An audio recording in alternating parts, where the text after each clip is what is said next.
Hello बच्चों, कैसे हो आप।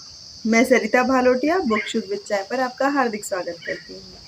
अगर आप मेरे चैनल पर नए हैं तो प्लीज़ सब्सक्राइब कर दें और बेल आइकॉन पे भी प्रेस कर दें ताकि जब भी मेरा कोई नया वीडियो आए तो उसकी नोटिफिकेशन आपको तुरंत मिल जाए। तो चलो सुनते हैं आज की कहानी। धनपत नाम का एक धनी व्यक्ति था। उसने बहुत मेहनत करके काफ़ी वर्षों में काफ़ी धन अर्जित कर लिया था। उसका एक बेटा था, वो बहुत आलसी था, जिस बात से धनपत हमेशा दुखी रहता था। वो उसे हमेशा कहता कि तुम सुबह जल्दी उठकर काम किया करो ताकि तुम्हारा जीवन सही दिशा में आगे बढ़ सके। लेकिन उसके पुत्र को कुछ समझ नहीं आता।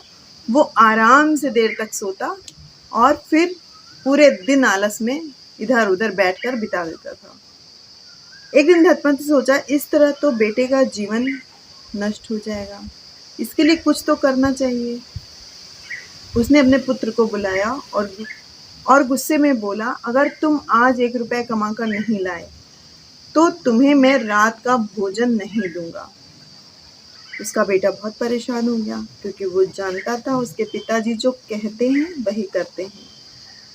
वो अपनी माता के पास रोते रोते गया और उन्हें सारी बात बताई।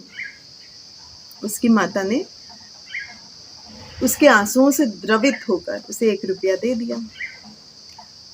तो रात में वो वही 1 रुपया लेकर अपने पिता के पास गया और उन्हें देते हुए बोला, देखिए पिताजी, ये रहा आपका 1 रुपया। पिताजी ने कहा कि ऐसा करो, तुम इसे ले जाकर कुएं में डालो। उसके पुत्र ने वही किया, उसने कुएं में डाल दिया। दूसरे दिन फिर उसके पिताजी ने उसे बुलाकर कहा, आज भी तुम्हें 1 रुपया कमा कर लाना है, नहीं तो तुम्हें रात का भोजन नहीं मिलेगा। और इससे पहले उन्होंने अपनी पत्नी को उसके मायके भेज दिया। अब उसका पुत्र रोते रोते अपनी बहन के पास गया। बहन से बोला कि ये बात है दीदी, मैं क्या करूं, मैं कहाँ से 1 रुपया लाऊं। उसकी बहन भी उसके आंसुओं से पिघल गई और उसने इसे 1 रुपया दे दिया। उसका पुत्र जब लेकर धनपत के पास वो 1 रुपया गया तो उसके पिता ने फिर वही बात कही, इसे ले जाओ और कुएं में फेंक आओ।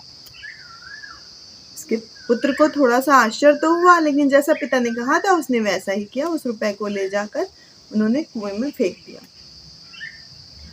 और उसके पिता ने एक काम ये किया कि अपनी बेटी को उसके ससुराल भेज दिया। फिर तीसरे दिन अपने पुत्र को बुलाकर कहा कि आज भी तुम्हें 1 रुपया कमा कर लाना है, नहीं तो तुम्हें रात का भोजन नहीं मिलेगा। अब उसका बेटा बड़ा परेशान, माँ भी नहीं है, बहन भी नहीं है, मांगा किससे जाए। रोता रोता वो स्टेशन पर चला गया। वहाँ पर एक व्यक्ति बहुत तेज तेज आवाज में बोल रहा था कि अगर मेरा सामान कोई उठाकर उस तांगे पर रख दे तो मैं उसे 1 रुपया दूंगा। तो उसके पुत्र को सिर्फ यही समझ में आया कि यही एक काम है जिससे मुझे 1 रुपया मिल सकता है और मुझे रात का भोजन मिल जाएगा। उसने बहुत मेहनत से उसका सामान उठाया, पसीने में लथपथ हो गया। सामान ले जाकर तांगे तक पहुंचाते उसकी हालत खराब हो गई थी। लेकिन उसने चूंकि मेहनत की थी तो उस व्यक्ति ने उसे 1 रुपया दिया।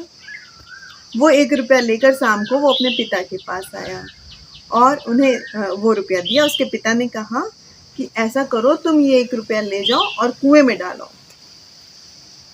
अब की उसे गुस्सा आ गया, मैंने इतना पसीना बहाया, इतनी मेहनत से मैं ये 1 रुपया लेकर आया हूँ और आप कह रहे हैं इसे ले जाकर कुएं में डाल दो। ऐसा क्यों पिताजी? अब की धनपत को सारी बात समझ में आ चुकी थी कि ये इसने अपनी मेहनत से कमाया है, क्योंकि अपनी मेहनत से कमाए हुए पैसे को खर्च करने में इंसान 10 बार सोचता है। तो बच्चों, इस कहानी से ये बात समझ में आ गई ना कि जब हम अपने माता पिता का या भाई का पैसा खर्च करते हैं तो उसकी कीमत समझ में नहीं आती जब तक खुद मेहनत करके आप कमाना नहीं सीखोगे, क्योंकि एक एक पैसे को कमाने में बहुत मेहनत लगती है। इसलिए उसे इस्तेमाल भी बहुत सोच समझ कर करना चाहिए। ऐसी कहानियाँ और सुनने के लिए मुझे फॉलो करते रहिए।